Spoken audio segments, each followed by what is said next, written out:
Jon Snow is the heartbeat of Game of Thrones. He transitioned from being a bastard in House Stark to becoming the Night's Watch commander, to being a dead man in plain sight, to fighting the Night King, to adoring and eventually killing his Aunt Daenerys Targaryen. However, it doesn't seem like his time is over just yet. Join us in this video as we show you everything we know about Snow, the Game of Thrones sequel. Did you really believe that the Game of Thrones' season finale, which aired in May of 2019, was the end? That HBO would leave well enough alone? Seriously? By the way, we're not talking about the forthcoming shows House of the Dragons and The Tales of Dunk and Egg, which are similar to Game of Thrones. We're discussing a significant report from The Hollywood Reporter that indicates Game of Thrones will have a kind of sequel series. Jon Snow, the Game of Thrones. The main question on everyone's mind after hearing that a Game of Thrones Jon Snow spin-off TV series was in the works was whether Kit Harington, who infamously seemed as worn out at the end of the series as his character was from fighting ice zombies, really wanted to return to so many muddy rainy evenings in Belfast with random people shouting, "You know nothing," at him on the street.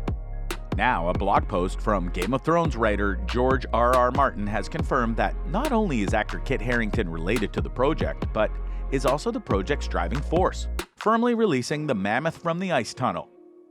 Kit's team visited me here in Santa Fe and collaborated with me and my team of outstanding, skilled writers/consultants to hammer out the program, Martin wrote, later adding, "Yes, it was Kit Harington who introduced the concept to us." Martin's announcement was actually overshadowed earlier that week by his co-star on the hit HBO series, Emilia Clarke, who stated that Kit was involved in the show's creation from the very beginning. So ideally, if that occurs, what you'll be witnessing has Kit Harington's seal of approval. In a live-action spin-off series focusing on the fan-favorite figure Jon Snow, the publication claims that Kit Harington will reprise the role for which he received 2 Emmy nominations. Whew! From a broader Game of Thrones viewpoint, this might signal a shift in the franchise's course. Rather than continuously viewing prequel episodes, we could now know what happened to characters like Arya and Sansa Stark. Who are the Jon Snow sequel actors? Given that Game of Thrones followed Jon Snow's development from a minor character to one of the most important figures in Westeros, the show will likely continue to follow Jon's exploits when he departs his home country for life beyond the Wall. In case you missed it, Jon Snow murdered Daenerys Targaryen and was sentenced to exile and a life among the Wildlings, a destiny he seemed to relish. Will the emphasis of this series be his exile, or will he be forced to return to Westeros in some way? Actress Maisie Williams spoke about the show in reference to her on-screen sibling and off-screen friend, Arya Stark.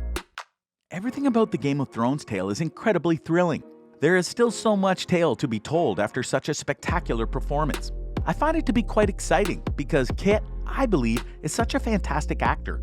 It was simply like a cultural reset when he became Jon Snow.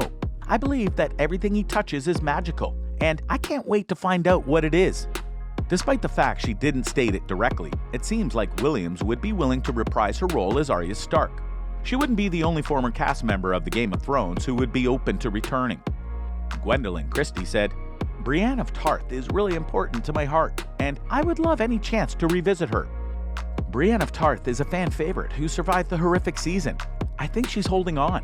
I haven't talked to anybody about the prospective Jon Snow prequel, but if anyone wants to send a screenplay my way, I'd be intrigued to read it," said John Bradley, who portrayed Jon's closest friend Samwell Tarly. But don't expect to see Daenerys Targaryen, Jon Snow's former aunt and lover, anytime soon. Emilia Clarke told The Hollywood Reporter that she thinks I'm done when asked whether she would ever return to the character. Along with actors George R.R. Martin, the most sympathetic procrastinator in literature, has commented on the show and provided some intriguing background information, primarily the fact that Harington came up with the idea for the show first. The author claimed on his website that Kit Harington was the one who first suggested the concept. Since that information has not yet been approved for distribution, I'm unable to disclose the identities of the authors and showrunners. But Kit also brought his own crew in, and they're excellent. He continues by confirming that he is engaged in the production of the series, whose working title is Snow. Well, there you have it then. The remainder of the essay, which includes the writer of Winds of Winters, comments on the condition of journalism, is available here. So, where did we last see pal Jon Snow? For starters, he was able to escape the brutal events of the Game of Thrones conclusion. He learned that his real name was Aegon Targaryen, which qualified him to occupy the Iron Throne. But when the show came to an end, he was banished from Westeros. He may be the subject of a single series that follows him on his journey north of the Wall, where he faces numerous enemies and learns what it means to be a Targaryen. It seems like Harington will need to find some downtime in the middle of what is probably a hectic filming schedule for his projects with the Marvel Cinematic Universe. In any case, we'll be seeing a lot of the man in the years to come. It's Kit's show, but other than that, what else do we know? It may be called Snow. Martin said the series is presently airing under the working title Snow and Other Stuff in a blog post with the title. We had in mind a very catchy song, like The Return of the Prince Jon. Snow? Jon, what's that? Snow, he said. It's surprising that Martin would refer to the creators and directors of the first season of Game of Thrones, Benioff and Weiss, as Kit's team, indicating that Snow would be handled by a different group.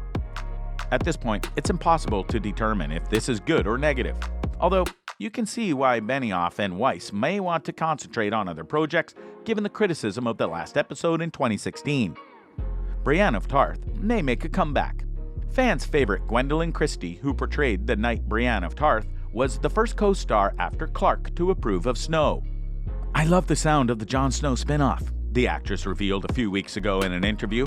I truly do, and I really enjoyed watching the show, she said. To feel this wave of interest and to realize that people are still so invested and in love is very unexpected.